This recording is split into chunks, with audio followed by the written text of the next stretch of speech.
keselamatan daripada rakyat itu adalah suatu prioritas utama, maka mohon maaf ya, kami melihat ini ada satu upaya daripada pengacara pihak lawan yang berusaha merubah kata-kata bijak ini menjadi solus oligarki suprema lex exto.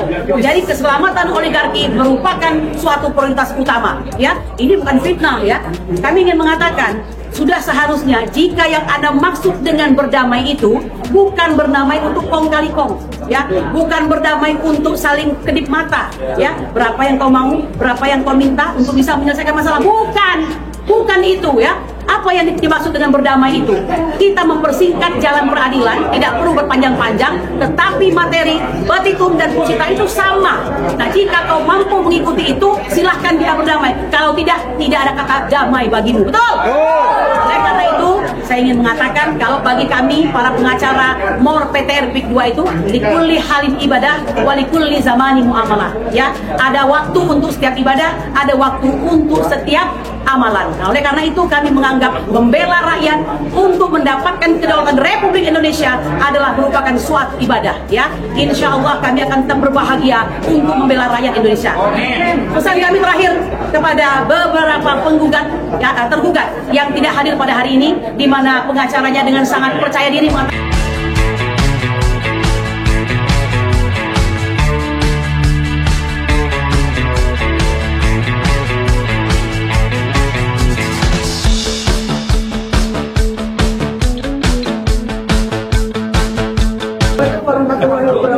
selamat siang, bapak-bapak ibu sekalian. Dari ARM hanya menginginkan agar Bapak Prabowo dalam hal PIK 2 ini untuk mengambil sikap yang seperti dikatakan Pak Saidinu. Sikapnya itu adalah Bapak berpihak kemana? Ke Aguan kah? Ke Jokowi kah? Atau ke perampok negara kah? Kalau Bapak berpihak kepada tiga itu, rakyat akan berontak. Tetapi kalau Bapak berpihak kepada rakyat akan mendukung Bapak. Tolong PIK 2 diurus dengan benar, Pak. Dibatalkan. Semua PSN yang berhubungan dengan kejahatan negara harus dibatalkan. Bukan hanya di PIK 2 saja. Mungkin ini seluruh Indonesia, sepanjang pantai Indonesia sudah dikuasai oleh Cina rakus, Cina jahat. Dari mulai Morowali, Sabang, Rempang, semua sudah dikuasai. Terutama Banten, PIK 2 harus dibatalkan. Pak Prabowo, sekali lagi, rakyat mengingatkan Bapak supaya Bapak adil terhadap rakyat, jangan berpihak dan putuskan mata rantai Bapak kepada perampok, penjahat, dan Jokowi. Terima kasih. Wassalamualaikum warahmatullahi wabarakatuh. Assalamualaikum warahmatullahi wabarakatuh. Saya sebagai rakyat Indonesia yang hadir hari ini melihat bahwa media kita tidak berjalan dengan lancar. Advokat kita sudah bermaksud baik, berniat baik, tetapi saya sebagai rakyat yang kritis agak heran, ada sesuatu yang aneh yang terjadi pada kasus ini. Kenapa? Pada saat tadi dikatakan bahwa rakyat kita di Banten dijalimi, persekusi, kemudian melakukan segala kezaliman atau segala penganiayaan terhadap rakyat Banten. Mengapa ada pihak lain, ada pihak Aguan memasarkan PIK 2 secara yang aneh sekali berbahasa Mandarin atau tepatnya bahasa Cina, sehingga saya rakyat bertanya, tampaknya mereka menjual tanah di negara Banten kepada rakyat negara Cina, sehingga saya bertanya, selama ini ada kata-kata Pak Prabowo tidak boleh ada negara dalam negara Indonesia, apakah negara itu negara Cina? Saya tanya kepada Aguan, saya tanya kepada Antoni Salim, saya tanya kepada Pak Jokowi, apakah pembangunan PSN di PIK 2 itu ada hidden agenda, ada agenda tersembunyi bahwa ada rencana invasi negara asing ke negara kita, supaya rakyat tahu bahwa ini bukan sekedar Aguan saja atau keaguan saja. Apakah ada backup dari negara Cina? Saya hanya bertanya saja, kenapa diiklankan dalam bahasa Cina, bukan bahasa Inggris, bukan untuk negara Inggris, Amerika, atau Jepang misalnya. Hanya negara Cina kebetulan. Nah, kalau itu ada hidden agenda, kemudian terjadi negara dalam negara, maka saya katakan kepada Pak Prabowo sebagai Panglima tertinggi, kepada Panglima, kepada para KSAL, KSAU, dan KSAD, negara dalam bahaya karena luas PIK 2 itu amat sangat luas, lebih besar daripada negara Singapura, sehingga sangat aneh bahwa begitu besar ada tanah-tanah yang dikuasai oleh jaringan itu, oleh jaringan oligarki hitam itu. Bagaimana itu bisa terjadi? Siapa yang melakukan korupsi-kolusi ataupun nepotisme di kalangan pejabat kita, penguasa kita di daerah itu? Dalam hal ini rakyat Banten, karena banyak di seluruh daerah Indonesia sudah dikatakan banyak sekali ada remak dan segala macam yang kita semua rakyat sudah tahu. Pasti ada kong kali kong.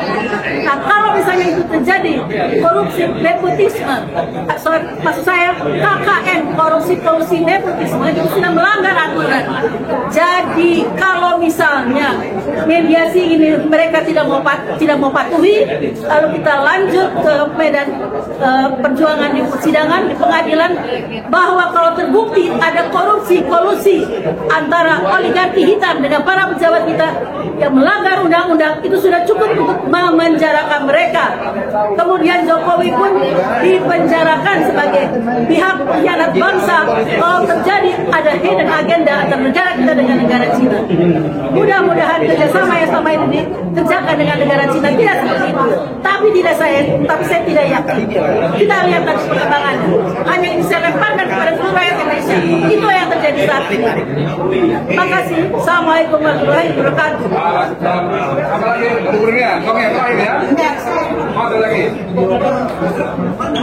Ibu dulu aja.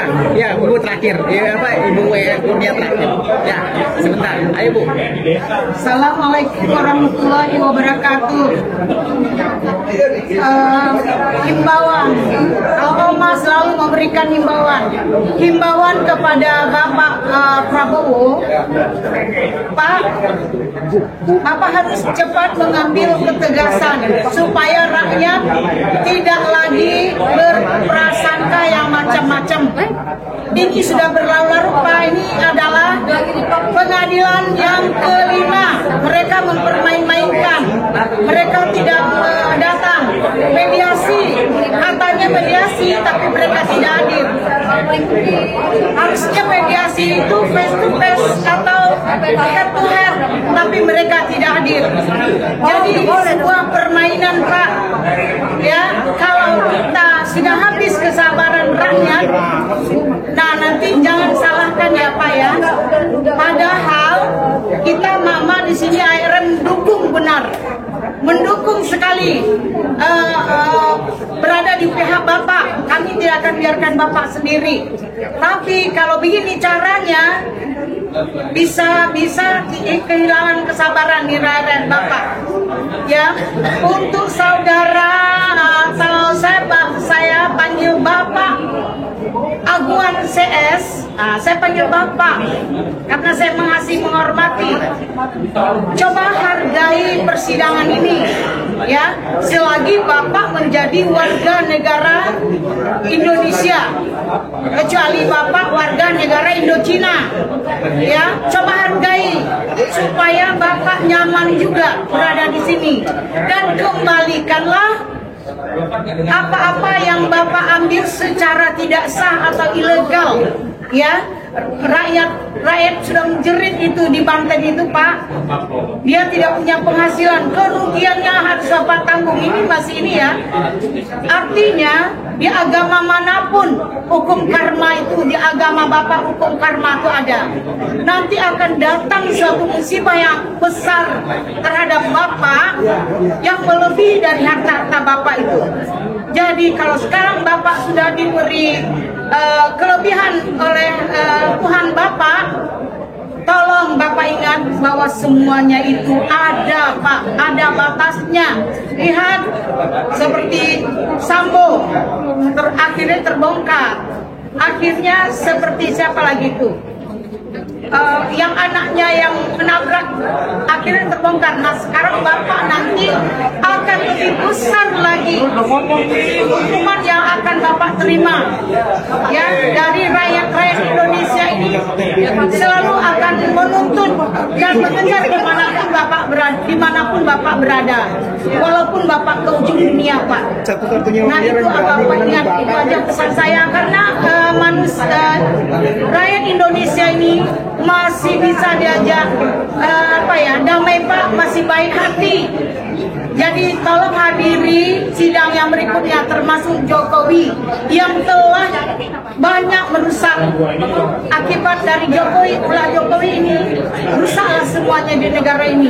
Nah itu saja, sekali lagi kita tunggu Pak ya saja. Assalamualaikum warahmatullahi wabarakatuh. Waalaikumsalam. Baik. Assalamualaikum warahmatullahi wabarakatuh. Waalaikumsalam. Merdeka! Merdeka! Merdeka! Merdeka! Merdeka! Saudara-saudaraku sekalian, perkara 754 PDT-G PNJKT PST tahun 2024 sudah memasuki babak baru, yaitu mediasi. Ya, mediasi itu dalam banyak aturan, ya tentu saja Perma nomor 1 tahun 2016 yang mengatur tentang prosedur mediasi di pengadilan, kemudian ada pasal 130 HIR baik 1 maupun 2, kemudian RBG pasal 154, semuanya mengindikasikan adanya kewajiban untuk berdamai dahulu ya dalam menyelesaikan persoalan. Akan tetapi hakim dalam hal ini tidak bisa melakukan suatu usaha paksa untuk menyelesaikan permasalahan, sehingga tidak ada penyelesaian untuk memutus perkara pada tahap mediasi ini. Lalu siapakah para pembela daripada rakyat ini? Ada 20 pengacara yang tergabung dalam tim advokasi MOR PTRP 2 ya. Tim advokasi melawan perampas oligarki rakus, perampas tanah rakyat ya. Nah, mengapa kita perlu menegaskan ini? Karena dalam persidangan maupun dalam mediasi maupun dalam tahap apapun, mereka tetap berjiwa membela kepentingan rakyat dan kedaulatan Republik Indonesia. Itu sudah tergambar tadi di dalam persidangan ya. Jika Anda mengenal kata-kata bijak, solus populi suprematan daripada rakyat itu adalah suatu prioritas utama, maka mohon maaf ya, kami melihat ini ada satu upaya daripada pengacara pihak lawan yang berusaha merubah kata-kata bijak ini menjadi solus oligarki suprema lex exto. Jadi keselamatan oligarki merupakan suatu prioritas utama ya. Ini bukan fitnah ya. Kami ingin mengatakan sudah seharusnya jika yang Anda maksud dengan berdamai itu bukan berdamai untuk kong kali kong ya, bukan berdamai untuk saling kedip mata ya, berapa yang kau mau, berapa yang kau minta untuk bisa menyelesaikan masalah, bukan itu ya. Apa yang dimaksud dengan berdamai itu? Kita mempersingkat jalan peradilan, tidak perlu berpanjang-panjang, tetapi materi, petitum dan posita itu sama. Nah, jika kau mampu mengikuti itu, silahkan kita berdamai. Kalau tidak ada kata damai bagimu. Betul? Oleh karena itu, saya ingin mengatakan kalau bagi kami para pengacara MOR PTRP 2 itu likulli halin ibadah walikulli zamani muamalah. Ya, ada waktu untuk setiap ibadah, ada waktu untuk setiap amalan. Nah, oleh karena itu kami menganggap membela rakyat untuk mendapatkan kedaulatan Republik Indonesia adalah merupakan suatu ibadah ya. Insya Allah kami akan tetap berbahagia untuk membela rakyat Indonesia. Pesan kami terakhir kepada beberapa penggugat ya, tergugat yang tidak hadir pada hari ini, di mana pengacaranya dengan sangat percaya diri mengatakan, bukankah kami sudah mewakili dengan surat kuasa khusus kepada Bapak Aguan ya, kepada Bapak Antoni Salim, kepada Bapak Joko Widodo, kepada Erlangga Hartarto, kepada Sulta Wijaya, satu lagi itu? Satu lagi siapa? Bukan, satu lagi. Ya sudahlah, pokoknya mereka itu ya yang tidak hadir. Saya ingin mengatakan, bukankah sedemikian lama kami mengharapkan pertemuan dengan Bapak Joko Widodo ya, untuk mendengarkan langsung apa alasan beliau di balik pemberian PSN tersebut. Inilah masanya Pak untuk menyampaikan kepada rakyat ya. Inilah masanya.